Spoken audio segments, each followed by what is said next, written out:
조국이 어제 조국혁신당 당선인들과 평산마을을 찾았습니다. 문재인은 우산을 쓰고 마중을 나왔습니다.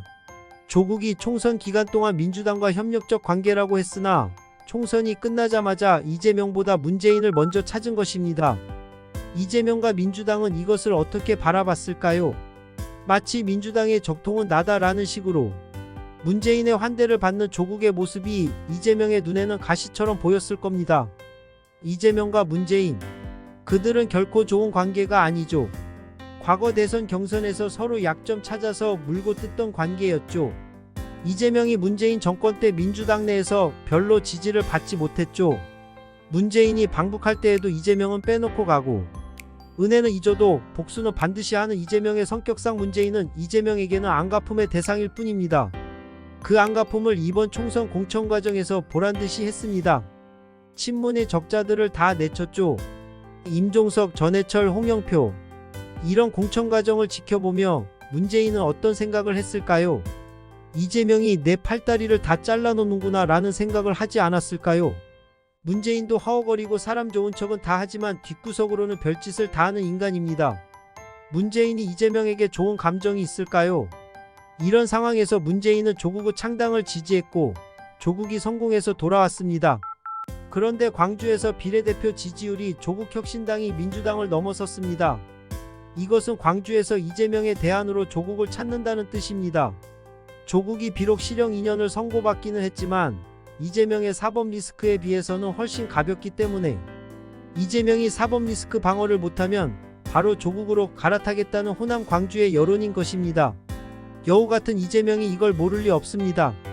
이번 총선에서 범야권이 192석을 차지하면서 대승을 거두기는 했지만 조국이 예상외로 선전하면서 범야권은 민주당과 조국혁신당으로 세력이 갈라질 수밖에 없게 되었습니다.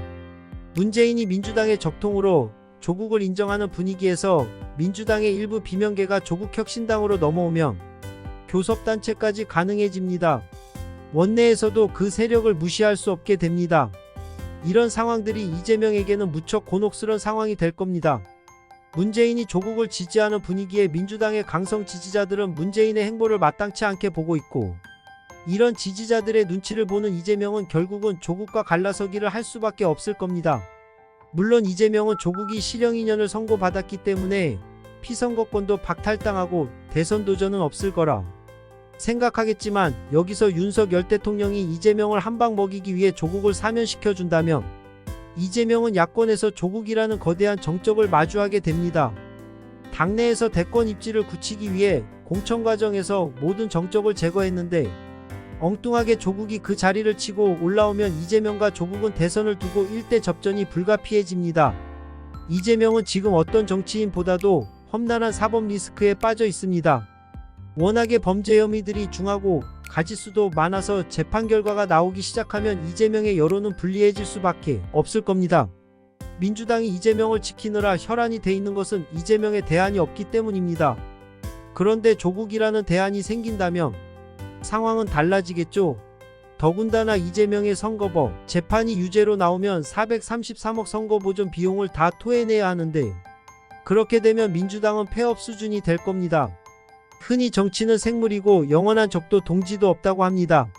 이번 총선이 야권이 승리가 되었다고는 하지만 그리 오래가지는 못할 겁니다. 권력이란 것은 나눌 수가 없기 때문입니다. 야권의 수장 자리를 놓고 이재명과 조국의 싸움이 곧 시작될 것입니다. 그 틈새에서 균열이 생기고 그러다 보면 국민의힘도 기회가 생길 것입니다.